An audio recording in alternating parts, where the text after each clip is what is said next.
rare we have opportunity to get everybody even just together, much less together for an occasion like this. But this is an opportunity for anybody who wants to, anybody who has any questions whatsoever that they want to ask, can ask this guy right here, the greatest powerlifter of all time, Ed Coan, 901-pound deadlift at 220, still holds multiple records, 2463 total. I was close. That's all right. 1,019 squat, a 585 bench press. In my opinion, he's the greatest powerlifter of all time. He holds multiple world records in the deadlift from the 181 class all the way up to the 242 class. And so any questions you guys have can be directed towards him. If you want to get a form check on a deadlift or a squat or a bench press, we can do virtually anything that you want to do. Any questions that you have, you know, now's the time to start thinking of some of the things that you want to ask him. Some of the things he shared with us this week so far, we did a squat session with him. We did a deadlift session with him. We also went over some bench pressing with him. You know, the main thing I learned from him so far is, you know, the pill that nobody wants to swallow is that you have to work really hard. Yeah. And that you have to be really fucking consistent for not just a few weeks and not just a few months, but for maybe a couple decades. Yeah. Right? A few years adds up really quick. Yeah. But where you start, it's not where you start, it's where you're going to finish. And people don't look far enough ahead. They only look at that one training cycle. They don't realize that every single week, every single month, every single 6 months, every single year builds upon for the next time you're out. So if you look at it as a 5-year thing, where you start to where you finish, if you do it right, you could be one of the best in the world in 5 years sometimes. Or at least you're going to be way, way better than you were when you started. How many times you go in a gym and you see the same people doing the same thing, the same weights, the same wrong way, and physically look the same year after year after year? Well, as like athletes that want to get better at something, that really sucks, and it doesn't seem like there's any purpose to it whatsoever. I would have quit. One of the main focuses that he was telling me and Silent Mike this week was to, you know, lift the weights perfectly over and over and over and over again. Don't just go up and weight because you want to lift more weight. Go up and weight after you did the lift correctly, after you squatted it to the proper depth, after you deadlifted it properly, after you locked it out properly on the bench press. So that was a big thing, a big take-home message for me when he was going over some of the deadlifting yesterday. It's not just to pull on the weight as hard as you fucking can and just close your eyes and pray that you lock it out. It's to actually do the lift with proper form and technique. Yeah, every single set, every single rep, how you walk up to the bar, if it's all the same all the time, those variables are left out of the equation. There's no miss then. How you set up is how you're going to finish. If you set up bad, you're going to finish bad. You're going to do the lift bad, you're going to miss. It'll never go up either. If your form sucks, how can you go up with bad form? You'll never go up. You'll never develop the muscles right either with bad form. And again, I go back to the thing, how many people have seen these people, guys in the gym or girls, that look the same, lift the same year after year after year? What's the purpose of it? Unless you're doing it right, why would you do it to not get better? That's your object, isn't it? Set yourself up to succeed. I asked Ed's girlfriend, you know, basically, you know, what it was like, because Ed was so meticulous and he was so into it. I asked her what it was like when he had a bad competition, and she said he never had a bad competition. So that's a testament to him practicing perfectly over and over again. And when he went to the competition, it wasn't much different. And of course, you know, he had a few bomb outs here and there. He fell with some big weights. He bombed out in a deadlift, sometimes, I think, right? Yeah, shit's going to happen sometimes. Shit's going to hit the fan. Get over it, reassess it, look in your training log, find out what did I do wrong. And most of the time, it's not a strength thing. It's because you fucked up. Either it's, you know, technical, or you took too much weight, or you didn't peak right. But it's usually human error. It's not a strength thing. Another thing that he told us was important was to be a student of the game. You know, he said that he and his girlfriend Haga, they know every lifter, they know every strongman competitor, basically in the entire world. Yeah, we used to do every powerlifting USA, every muscle and fitness, everything that was out there, we always read. So become a student and you learn a lot more by helping people. When I helped everyone yesterday in the deadlift, when Mark and I and Silent Mike, who really isn't that silent, when we squatted yesterday, when we deadlifted yesterday, when we benched today, I help them and I start learning. I become a student of theirs, even though they don't know it. You know, Mark has great form in the bench. I don't have as perfect form in the bench as Mark, but what I can pick off him, I will. Or steal, pick up, whatever. I taught him everything he knows, but he's trying to. Yeah. He's having a hard time saying it. I'll say it for him. Anyway, anybody's got any questions? Anybody want to get a form check on anything? Let's just kick it off. When you're telling everyone to be perfect, I mean, everyone can't be perfect. But yeah, they can. They can, but should that render them from competing? No, but listen. Everybody's version of perfect is different. Correct. I agree. My technique might be slightly different than someone else's, but that's perfect for them. You know, I don't fall in a cookie cutter version of perfect as far as my technique is. So perfect for that person. Yeah. Yeah. So it's easy. Now that everyone has cameras with videotape on them, videotape it from a little bit from the side front, from the front, you'll be able to see exactly how your form is and where there's a breakdown and what to correct, whatever lift you're doing. So they should just get out there and just do a meet so they know where they stand. And yeah, it gives you motivation to just go. How many people can go in the gym and work out and actually do well? Nobody. You have to train. There's a difference between working out and training. Right. If you're an athlete of any sort or competitive nature, you have to train for a specific goal. Right now, since I'm not doing any meets, I have to set up little training cycles in the gym in different ways just to get better at something, to have a goal. So you ask yourself, what's my goal? And then you just shoot for that goal, yes. Whether or not... What do you want out of it? Then do it. Right. No, I agree with you. It's easy. But it's hard for the younger generation now. I mean, well, they want me, now. Right. You put in the time and the effort and lay down a stronger base. After every single training cycle, you get stronger and stronger, and that base gets stronger. You can build on top of it for a long time. If you're building a house and the base ain't strong enough, sooner or later it's going to crumble. Correct. Same concept. You talked a lot to me and Mark about our training cycles and setting them up, and kind of obvious stuff I say is doing more reps further out from a meet, closer to a meet, volume goes down a little bit, intensity and weights go up. Yeah. And you said over time you learned just exactly how to pick your numbers. Yeah. That you didn't have to use percentages. But for people trying to set up their own training cycle or program, how do they even begin if they've never honed it in like you? Start low. So just pick numbers or go by percentage? Don't even go. Just mostly everyone knows around what a max would be. Yeah. And let's say your max is 300 in the squat. Yeah. Well, your percentage is going to be different than someone that squats 700. Right. Yeah, 90%. So let's say you just start off at 200 for sets of 10. Okay. Do a couple weeks of 10s, a couple weeks of 8s, a really simple linear cycle. A few weeks of 5s, a week of triples, a couple weeks of doubles. And kind of maybe retest or compete. Time. Well, by the end of that 10 weeks, you're going to be stronger. You're going to be in better shape. You're going to have a little more muscle. And then you're going to know by the notes that you wrote down, yeah, what did I do right? What did I do wrong? Where should I start at the next training cycle? Yeah, so then maybe you're at 210 for 10s. All of a sudden, you just set it up. Over that 8 or 10 weeks, you just set up what the whole rest of your lifting career could be. Yeah. What's a typical cycle? 6 weeks, 12 weeks, 10 weeks?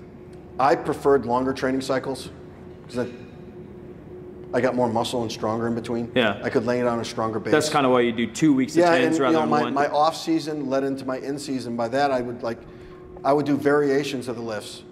My strength was from here to here. You saw my legs are really I know big what up you're here. talking about. I got little quads. Where was your strength? Yeah, what were we pointing at? Legs, thighs. Pega? Thighs. No? So my weakness was quads, so I'd be doing high bar, close stand squats all season with no equipment whatsoever, no belt, no nothing. I would be doing deficit deadlifts with no belt or stiff leg deadlifts with no belt. Whole training cycle like that. I'd be focusing more on close grips and inclines than regular bench. Whatever my weakness is, I want to build up that weak point to get stronger. And then that meshes right into my in-season. Gotcha. Somebody is doing repetitions, like you said, like sets of 10 with 200 pounds or so. How many of those repetitions are okay to be a little bit flawed? when you get closer to the end, sometimes there's going to be a breakdown in 8, 9, in 10, form. something like that, last Either, 3. Yeah, and a lot of that has to do with fatigue. Right. And that's okay, but those are the ones when you start getting tighter and you have to grind them that set it up to get your form better, and it solidifies it. Yeah, you almost feel yourself getting It stronger has when to. you get through those sticky Yeah, points. you have to adapt. You mentioned fixing or adding, like if you had a weakness, spending more time on your weakness. Would you take away time from your strengths to focus on your weakness, or would you just add extra lifts to Do fix a your variation of the lift to correct the weakness. Okay. Like I just said, like in the squats, Okay. I wouldn't do my regular power squat in the off season. I go close stance high bar. So it's a it's a different version of the regular lift. Okay. So that means there's going to be more carryover. Where if you concentrated on hack squats and leg presses and lunges, you're not going to get the same benefit out that if you did a variation of the lift. Okay. Spencer? What's your opinion on accommodating resistance, like the use of chains or bands? Do you use that yourself? I wasn't always a big fan of bands. I think bands were better for equipment, and I wasn't as big with the equipment. Chains I think would work better, but a lot of times people don't use them right. You see, I've got 100 pounds of chains on each side, and when they lift it up, all the chains are still on the frickin' floor. So it's different. I like practicing the movement itself, more pure of the movement, and then something with chains or something would be an assistance. It would be downset speed work or something like that. So if you're using chains, for example, how high of the actual straight weight would you typically go? Like what, to use percentages, what percentage of your All max? depends how much change you're gonna do. You want the chains to kick in and cause a dramatic effect to have to that you would catch. Like if you use it in a deadlift, you don't want 30 pounds of chains on each side and have it go like this and just, oh, I feel it a little bit. Okay. You want those chains all of a sudden to hit and go, because then you have to adapt to that change. Got it. When you have to adapt to that change, you grow better. The other thing he pointed out too was, if something's working, then fuck what anybody No else says. matter what. You know, if something's working, ride it out. If Silent Mike, if what he's doing in the gym isn't something I would do, but he says, hey, what should I do for this? I said, well, is it working? Is your lift going up? Yeah. Don't listen to me then. Because he might be doing something that works for him that I don't know about yet. It might even help me. We all learned from somewhere and stole it and then built upon it. And even if you like bands or chains or you like a different style of training, if it feels good to you, then just Do keep it. doing it. Do it. It's all about making yourself happy, and that's up to you. It's a long process, and you're going to have to find stuff that stimulates you, that makes you happy. You said you pulled 435 like one of your first times ever deadlifting. You weighed like 135. Yeah. So as you sort of gained weight, like if you look at the pictures and stuff of you, you never really got fat. And I asked you like, what was your pre-workout meal or whatever? Was it like, BCAAs and all this scientific shit? You're like, I used to just eat a big bowl of Fruit Loops or a big bowl of Frosted Flakes. I was young and invincible. I'd do whatever I wanted. But I mean, but you kind of just linearly went from 135 to like 242.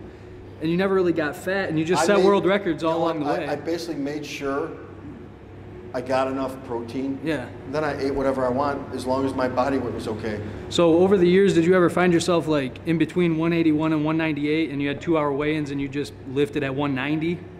No, I dropped. You dropped? Yeah. I dropped until my body weight was over 200. I would drop the weight. So you just kind of gained muscle your whole career, and just you landed where you landed? Yeah. It was never like a macro. My body adapted to the stress load. Yeah. It's going to adapt or die. So you just grew. You never like dropped back down to. You never went from 220 to 181 again to break another record or whatever. So Not with 2-hour weigh-ins. Yeah, you kept going back up. Yeah. How many times a week did you squat, bench, deadlift? Once a week. At the beginning, I squatted a little bit twice a week. I would have like a day where I did pause squats.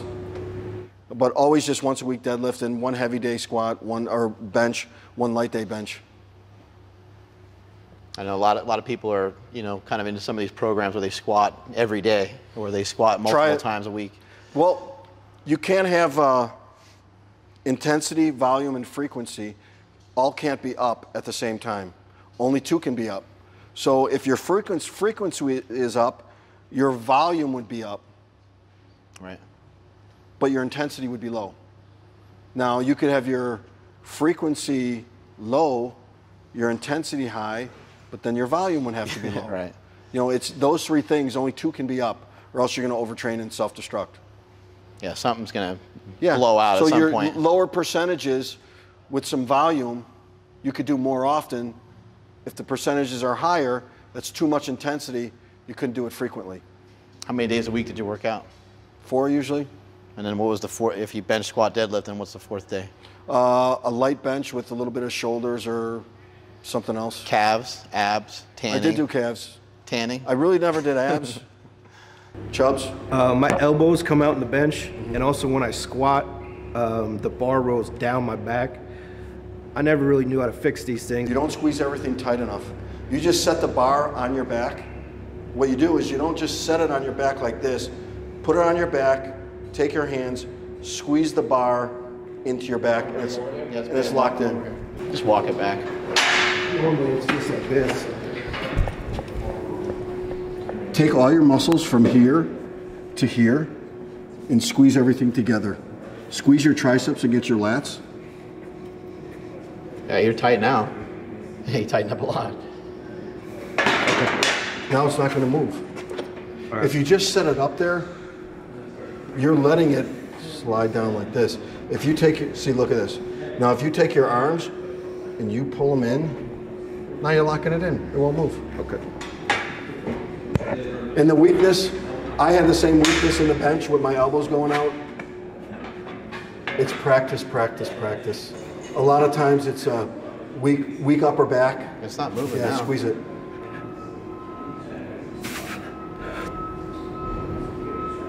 How's that feel? Okay. Good.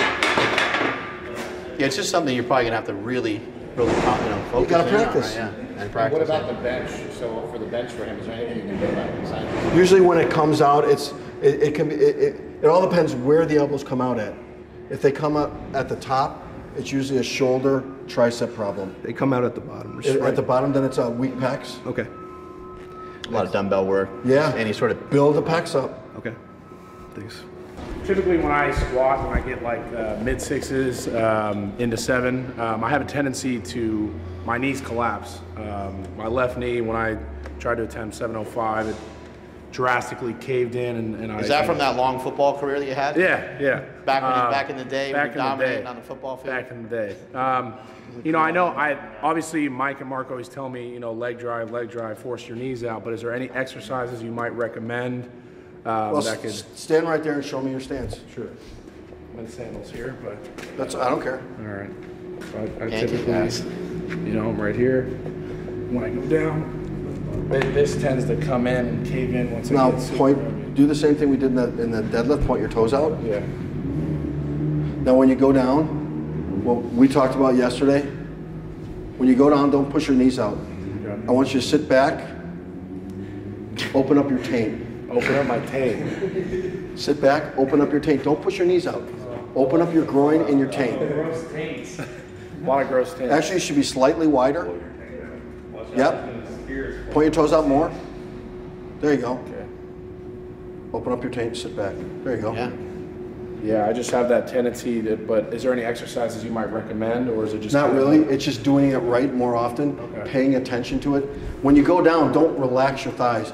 Keep them tense the whole time. Okay.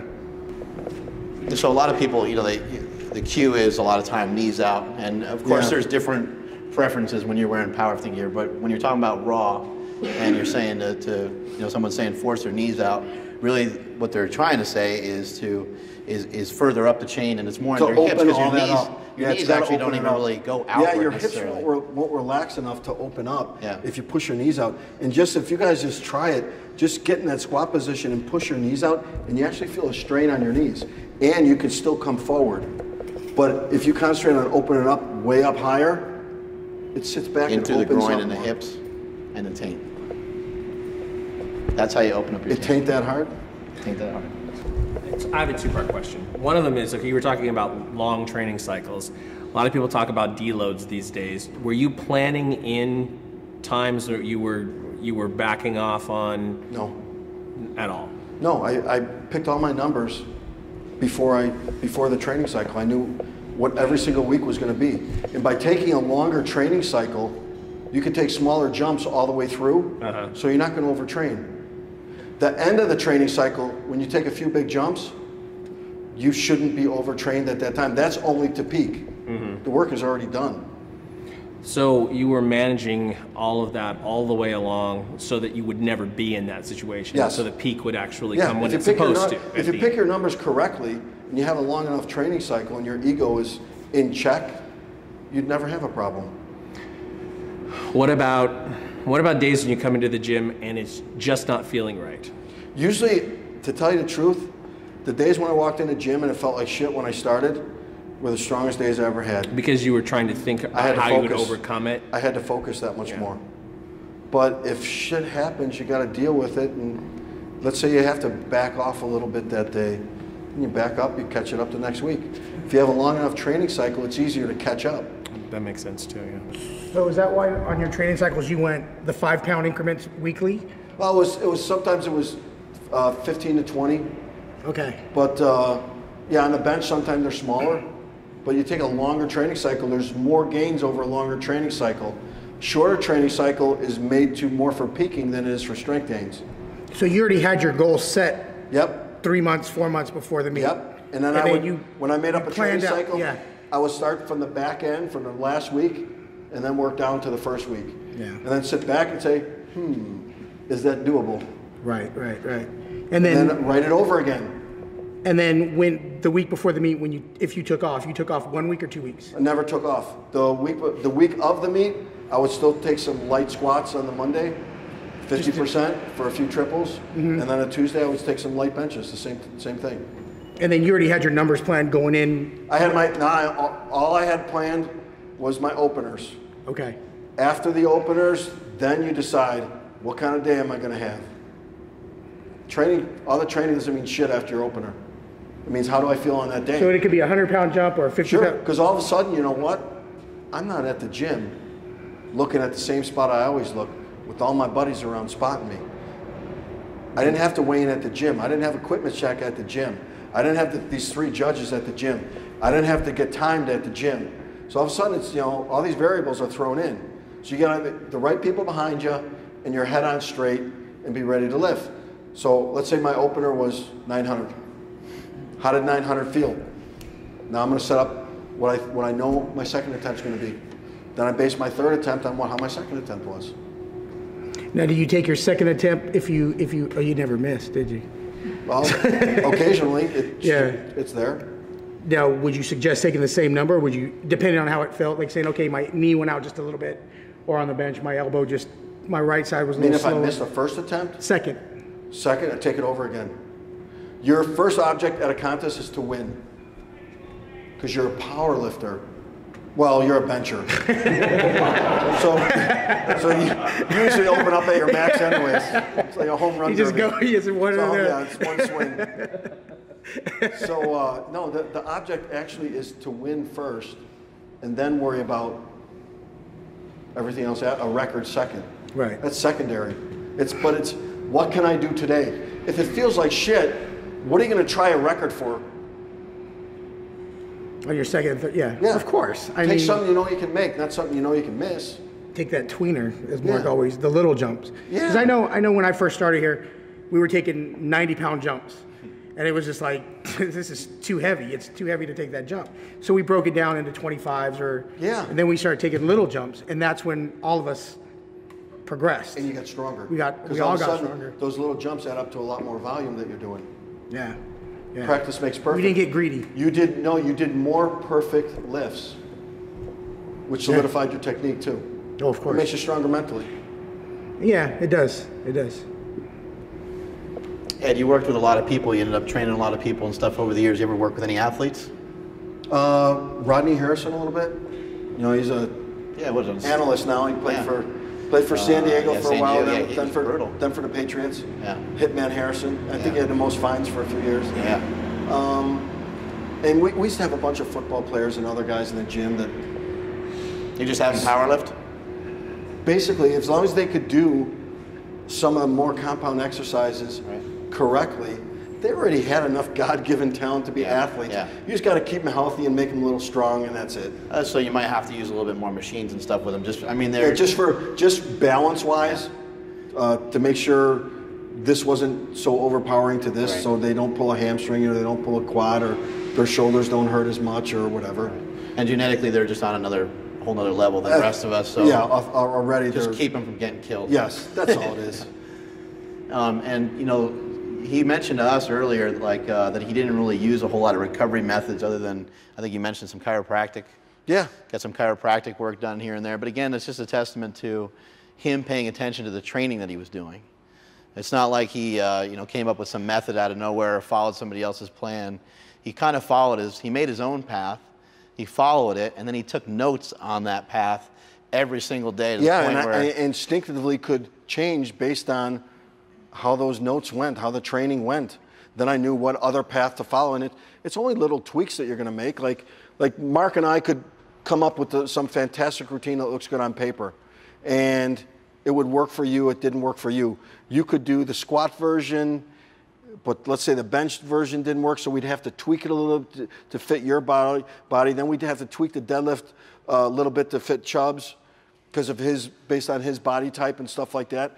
But that's all it is. It's just little tweaks and stuff. It's all based on a same concept. It's just a little different. Like when you peak for a contest, I preferred linear periodization because it was the easiest that I could teach my body how to adapt to. But it's every training cycle goes from week 1 to week whatever till you peak. How do you get there? You'll find out how much volume, what percentage of intensity, and all that shit along the way. And it's all the same and just little tweaks on what's different. when you traveled to a competition, did anything change? Like, did you try to get out to the competition 2 weeks early or no, just like a few days before, and then take some real light squats and benches to loosen up. So you would find a gym, get your blood flow, and that's it. You get there about a week early, so. Yeah, the hardest thing flying overseas was keeping my body weight up. Nervous energy and stuff from flying, and it was really hard to keep it up. What do you think about cutting body weight? You never really did much of that. I did when I was at like 181. I had to drop about 20 pounds, but we still only had 2 hour weigh-in, so you drink a bunch of liquids and have some applesauce and go out there and lift. That's it. Yeah. But here's the kicker, is if that's just the way it was, you did it and didn't think it was anything bad because everyone was on the same page. Right. So it's just what you did. It's not like, oh, I was so much tougher. It's just the way it was, so I did it.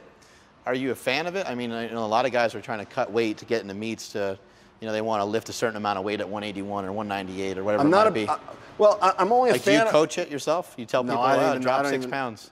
You just tell them to stay where they are. A little bit of weight is fine. That's easy stuff. Okay. But when you get up into like 10, 25, 30 pounds, okay, the way some of the guys are doing it, well, then some other things come into play. And then you're talking about it could be really dangerous to the body. Not just dropping, but reloading up in one day when you're all of a sudden 35 pounds heavier. That's really dangerous. And then you got to think about, well, what effect is it going to have on me in later life, which we all are going to pay consequences some way or another. Yeah.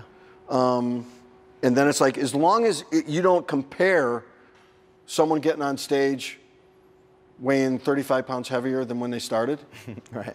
As long as you don't compare that to someone that did it a different way, then there's no problem. What the hell? Who cares? Hey, each person has their own goals. Oh, yeah. There's still powerlifters. They're still knocking out a ton of weight. And there's a lot of guys that are experts at losing that weight and putting it back on. Well, if you're going to go in that competition and go against them, then you better learn it. Yeah. Hey, you better learn the rules. Yeah. Right? Yeah, I was just wondering, how long were your workouts usually lasting? Like, sometimes guys in here go like 2 or 3 hours. Depending on how heavy I went. Oh, yeah. The heavier I went, the longer they went. When I was doing reps, I would take a shorter rest period, and I'd be done earlier.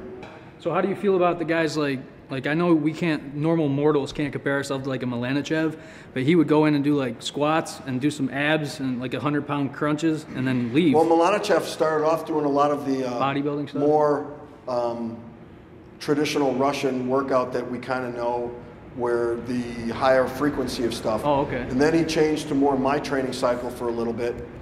And now he's got so much muscle that as long as he does this main exercise properly, he doesn't have to do much more.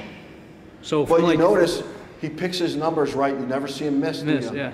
So from like you're talking from 18 to 30, however old he is now, 36 or whatever. Yeah. He built that base, and now he's just huge. Yeah. So how about But actually, you can't compare yourself to him because you squat and deadlift the same way that he does. But if I did what he did now, like it wouldn't work out. It would work to some degree. If I did what he did when he was 20, it all depends. If you want to get more muscle and stuff, then you gotta do more reps and stuff for hypertrophy training at the beginning of the training cycle. Well, like your object is to get bigger and stronger, right? Yeah. So then you're gonna have to do some of that. So he's not necessarily trying to get bigger anymore. He's just trying to get stronger. Right. What he's doing is he's perfecting what he got because he's already got enough strength and everything there. Yeah.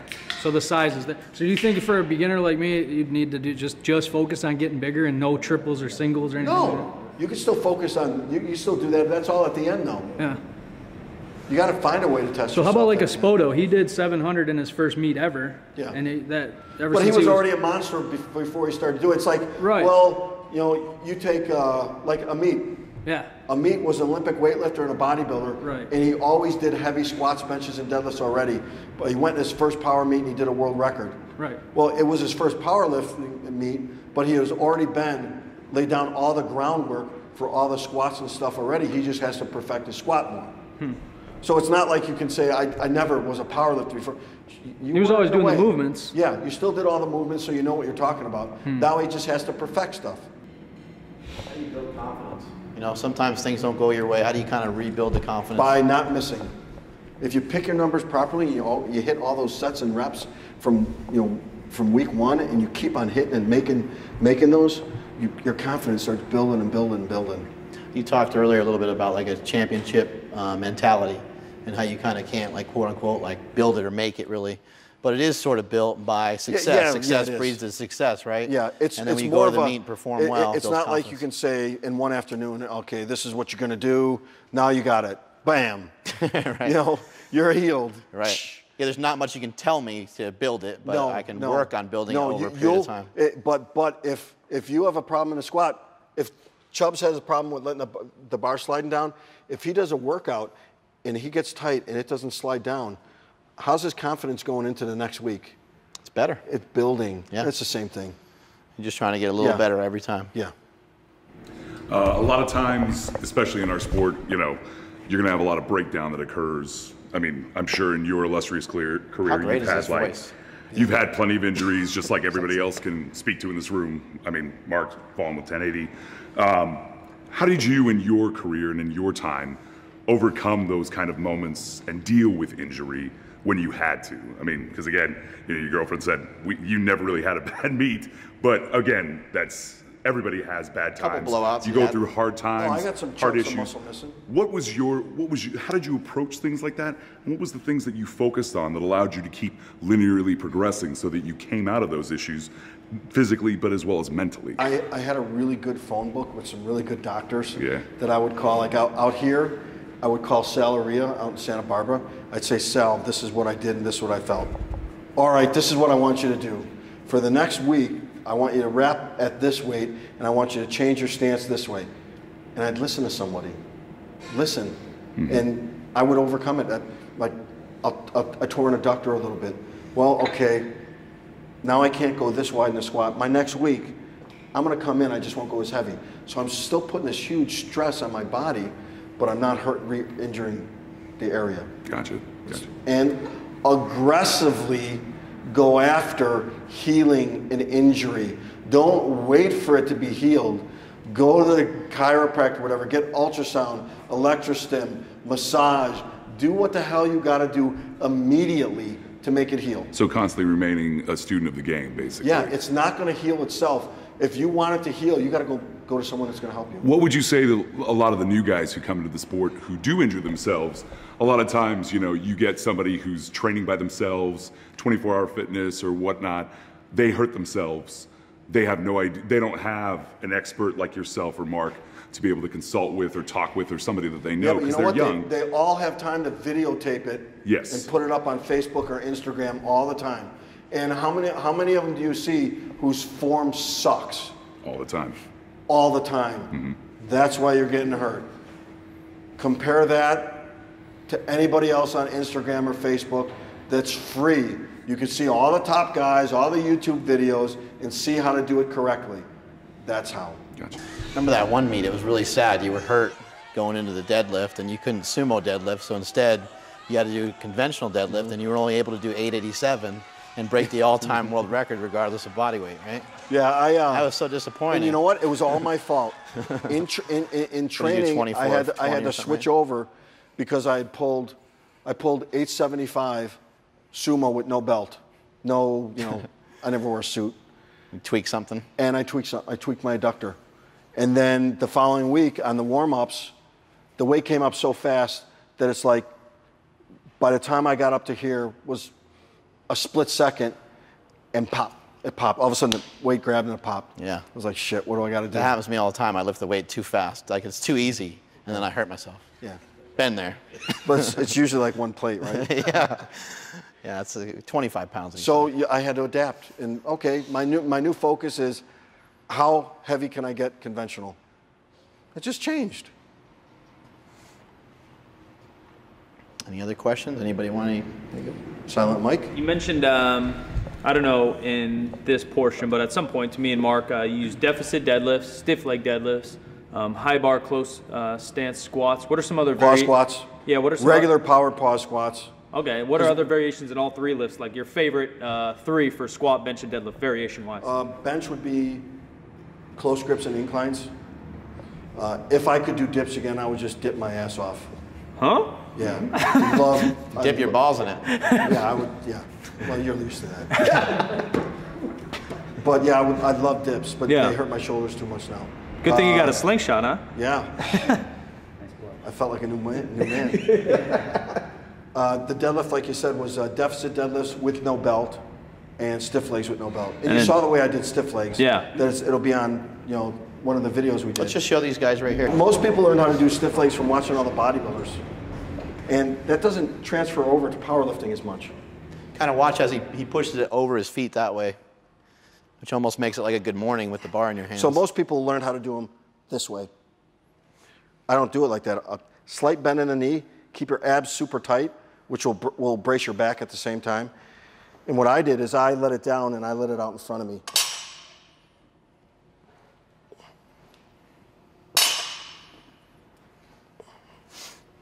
You kind of intentionally pushing it out in front of you a little bit? A little bit. You're letting it down straight, and then near the bottom, you're letting out in front.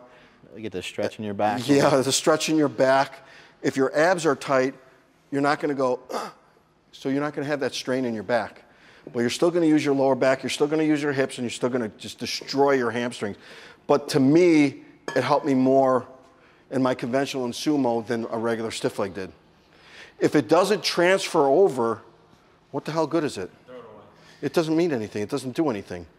So it has to stimulate something that you can use. He really pushed his second, third, sometimes and fourth exercise really hard. I think on an exercise like this, you would go up to 700 or something like that, right? Somewhere around there. And it would be on a little Sets bit of of three or bit of a deficit. I never did real high deficit stuff because it then changed the exercise too far away from a regular deadlift that wouldn't transfer over. Another exercise he was a big fan of too is the bent over row. So if you can show us kind of how you did those as well.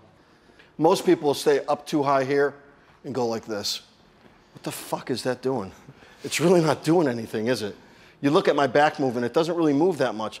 Look how much my back moves. It looks like a trap exercise. So what you do is set yourself right here, but when you row,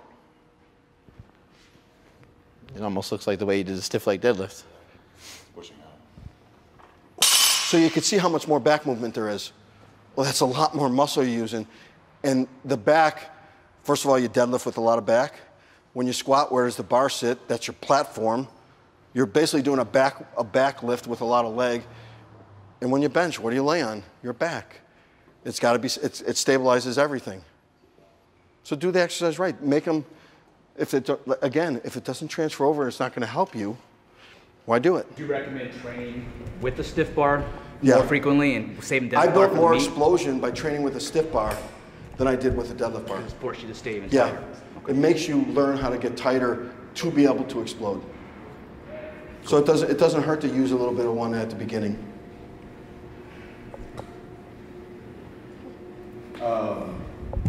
importance did you put on core work during your training? Because I know like a lot of guys in here skip out on core, and I did for a long time. And then you're going to work more core by not using a belt when you squat and deadlift, by doing a little bit of work like that, because that whole area has to adapt.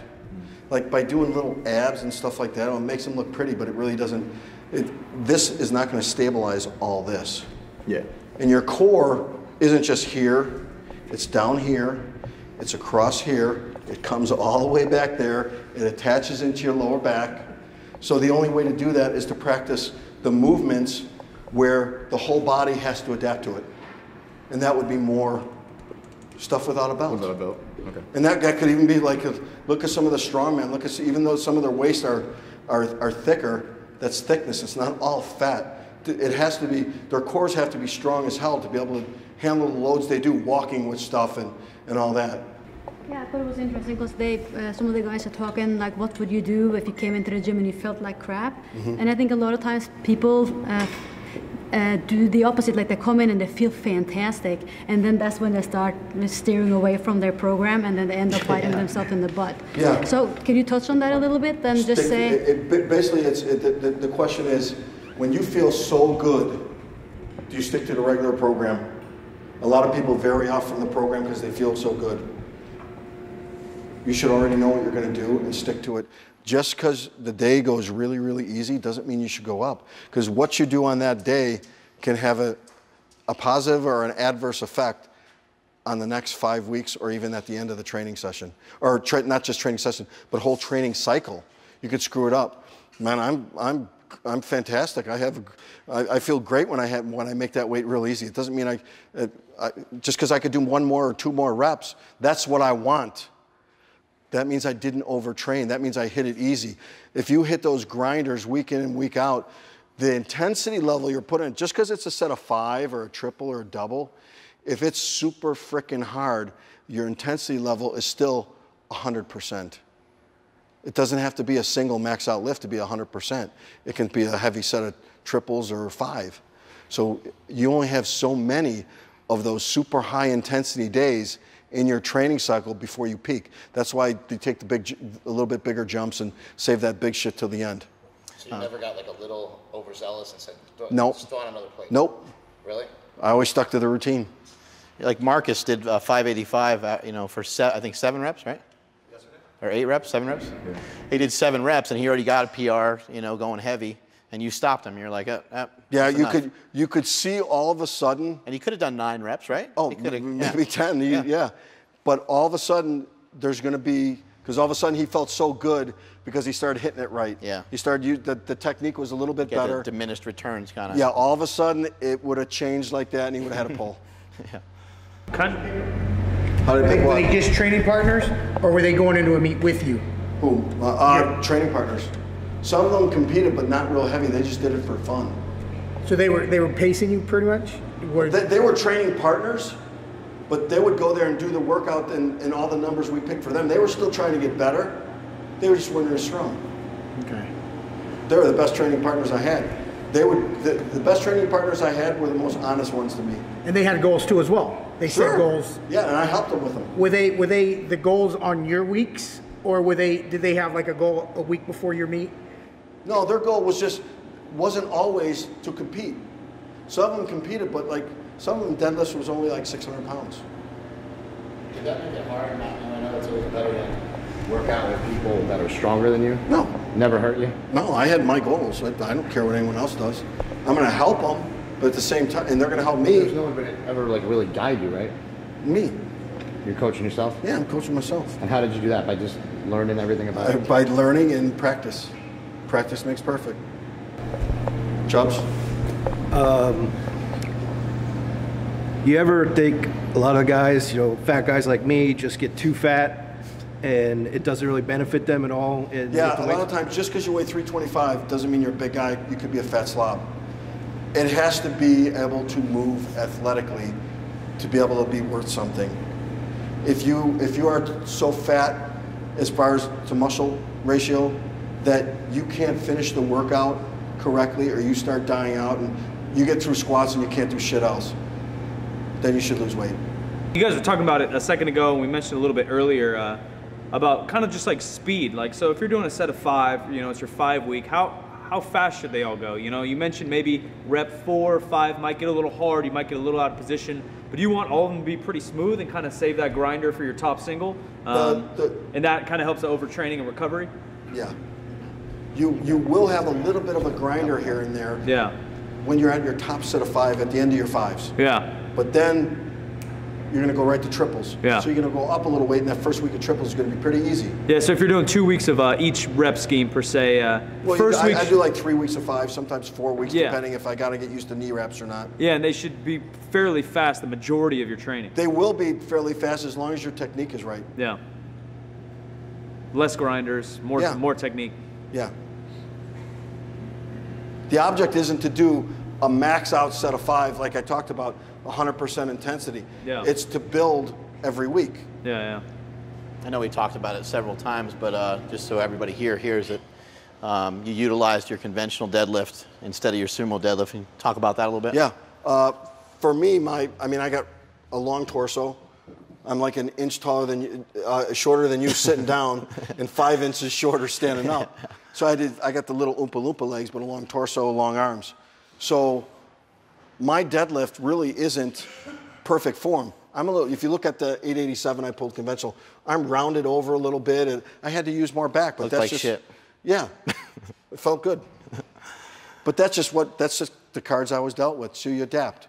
But so my sumo style, I obviously couldn't go this wide because I got little legs, or else they'd be bent over, so far bent over like this. So I had to come in, grab the bar, pull against the bar, and all of a sudden it's perfect. So it'd be a push and a pull. So it'd be all of it at the same time. And you watched my sumo yesterday. When you can push and pull at the same time in the right position, it looks like one movement, not 2 different movements. There's not any stages, and it's one full stage the whole way through. And that's the way my conventional was. So I worked more on my conventional and stiff legs in the off season to utilize that into my sumo deadlift. Basically help train up your lower back, make your my lower back and indestructible. hamstrings had to be so strong because I had to use so much of them. Yeah, all the because you time. had that like medium sumo stance. Yeah, and it ends up because you know the way I squat is a little more bent over, it helped more with that too. That's cheating. It is. It's It's frowned upon.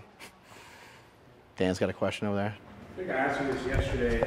What's your thoughts on like belt placement and preference? Just personal. Whatever feels the best. Okay. That's when it comes down to individuality. Yeah, because sometimes I have a tendency to round. Obviously I'm a taller guy, and I have a tendency to round. A lot of the rounding has to do with the fact that you got a lot of real estate because you're so tall. So your form's going to be slightly different. So your perfect form isn't going to be a shorter guy's perfect form. And look, it's the same with like how do you put your knee wraps on? You can take 10 different top guys and they all wrap differently.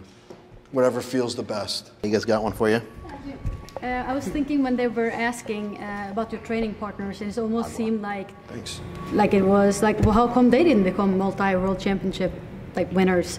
They got to work out with you, but it's really interesting with you because I met you when I was 28 years old. I've been lifting, been involved in lifting. I've been involved in powerlifting. Now you're lifting, what, like 32? 32, 31 and a half. And since I was 14, and since I was used to being around powerlifters before I got here, I noticed a lot of different things with you, and I'm also with your previous workout partners, because it isn't just automatic that just because they got to work with you and you correct them that they're going to be world champions, because I would say 70% of those guys would beat themselves up if they didn't do well. They would be like in a rotten mood, would take it home to their wives. They would drop working out with you because they got a girlfriend. So, I mean, it is automatic. Well, here's the thing is they weren't me. My goals, my body, my mind is different than theirs. Did they get better and stronger? Yeah. Absolutely. But everybody has their top limit. But I noticed with you that, living with you for so many years, that you never came home from the gym one time like all like pissy and in a rotten mood and like all upset and like I'm a loser. I can't. I saw that from now. Well, yeah. And I seen you like in the front of the mirror sometimes say that. Yeah. But no, but you never used to do that. And I saw my former training partners. They always used to be like they would beat themselves up and they would bring it almost to the next workout. That the failure from last workout. And I saw you never did that. That goes into being on the right routine and never missing a number.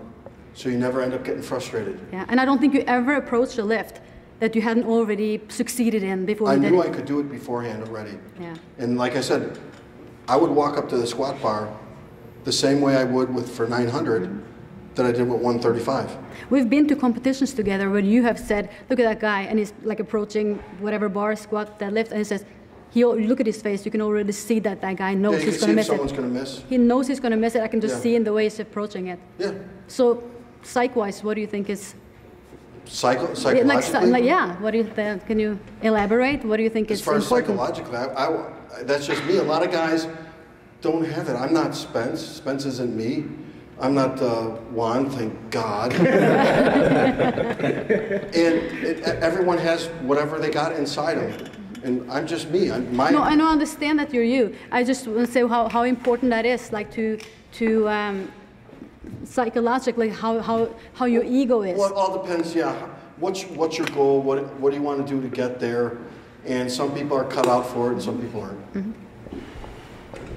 What was your mindset, going into a lift? Did you think like I'm gonna fucking kill this weight? Did you think like anger, violence, or just be positive? Just be positive. Just be positive. And you tell yourself anything like I'm gonna make this, or I would make sure. I think I can. Yeah, you're somebody. You're good enough. You're strong enough. Yeah.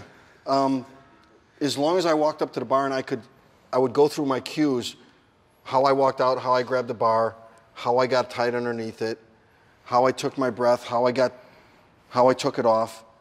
Little step, stay tight. All of a sudden you're set. And you go. If I could set up perfect like that, I couldn't feel the weight, so 900 felt just like 1,000. And then you just do your thing. You knew you had it if you were able just to... Pretty much. Just to do your steps, you knew you had pretty it. much. Did you ever miss a weight in the gym? No. I don't think I did. What about in competition? You ever just flat out miss them, like other than getting hurt? Yeah, and then I'd come back and get it. Yeah. Because usually it was my own stupid mistake. You came back and got nearly all of them, maybe except for the 920 sumo deadlift. Yeah, I lost my psych. Like I pulled I called Let's try it now. Fuck it. I called for 898 to break 2400 at 220, and it ended up weighing out to be 901. Thank God, because then I didn't have to worry about 900. I got that off my back. But it was kind of anticlimactic, so I was all fired up, and when I grabbed the bar, it was gone. And I pulled it up like easy up to here, and then I was in a bad position over the bar because I pulled it so hard that I didn't push enough. All the stuff we were talking about yesterday, guys, when we were deadlifting, how you got to push and pull at the same time. I pulled too much and didn't get enough push, so my hips stayed up high. And I missed it. How do you pick the weights to not miss weights? Like, how did these guys know, like, not to go nuts? I mean, at a meet? No, in the gym, you said you never missed the weight. Yeah, you're always trying to push hard, but how do you not miss? Well, based on what the last week was, you're always going to be going up, and you're always going to be changing the weight and the amount of reps. So as long as you don't go, let's say you hit 500 for 5, and it was pretty hard that last week, and you got to go up to triples. Well, you're going to take like 515 for a triple, maybe 520 at the most. You're not going to take 535 and risk it. And then that week, all of a sudden, it wasn't that hard. I can go up the next week, and then the next week, and then the next week. Instead, if you took that 535 and it was super hard or you missed, now you're fucked. Not just physically, but mentally. And it'll kill you every time. It'll kill you. Yeah. Happened where I've hit. Yeah. I've missed 500. And the only way to learn, a lot of times, the only way to learn that is to screw up. Then you realize that, no matter what someone tells you, until you really screw up yourself, you really don't get it.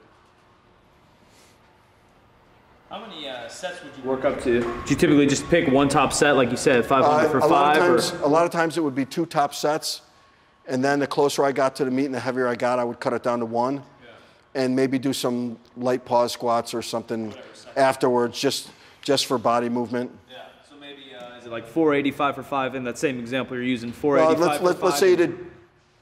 If you got close to the meet, you did 485 for 2 sets of 5. Yeah. The following week, if you went to triples, you could take 505 for 1 set of triples, some light pause squats afterwards to get a little bit of volume in, but not tax your nervous system so hard. Yeah. You're never doing like 5x5s once you get a little more advanced. No. How much effort can you really put into all those sets? Yeah. Maybe a beginner though? Yeah. And now if you started off at, let's say you did 200 for 5, 210 for 5, 220 for 5, the intensity in each set is changing as you go along. This is that big guy here. Stand up there, big guy. Oh, I've seen him. He's a trainer, right? That's Amadeo Navel. Yeah. He just he trains some of the fighters. And he was a spotter at your one meet that I came to. He's one of the best spotters of all time. Yeah. I have a question that kind of goes back to Mike.